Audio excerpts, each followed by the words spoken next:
আমরা দেখি এদেশে বিভিন্ন সময়ে আল্লাহ রাসূলকে কটূক্তি করা হয়, কোরআনের অবমাননা করা হয়, আল্লাহকে নিয়ে কটূক্তি করা হয়, কিন্তু প্রশাসনের পক্ষ থেকে তৎক্ষণাৎ এই কটূক্তিকারীদের বিরুদ্ধে যারা আল্লাহর শানে বেয়াদবি করে, নবীর শানে বেয়াদবি করে, তাদেরকে শাস্তির আওতায় আনা হয় না, বিলম্ব করা হয়।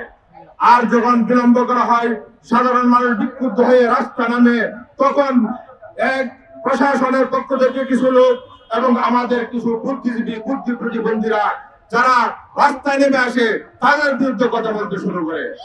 এজন্য এই সমস্ত বুদ্ধি প্রতিবন্ধী এবং এই সমস্ত রাজনীতিবিদ যারা আবুল সরকারের এই অপকর্মকে ঢাকার জন্য এবং তাদের মুক্তির জন্য বিরোধী দিচ্ছে, তাদেরকে হুঁশিয়ার করে বলি, এটা বাংলাদেশ সংখ্যাগরিষ্ঠ মুসলমানের দেশ, ৯৯% মুসলমান।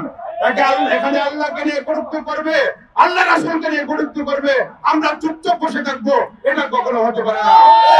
সরকারকে বলছি, আপনারা এই সমস্ত নাস্তিক আলবলদের পক্ষ অবলম্বন করবেন না, এবং যারা আন্দোলন করেছে তাদের ব্যাপারে যদি কোনো অ্যাকশন নেওয়ার চেষ্টা করেন, আমাদের বাংলাদেশ এই আন্দোলনকারীদের পক্ষে এবং আপনাদের বিরুদ্ধে কঠোর আন্দোলন করে চলবে।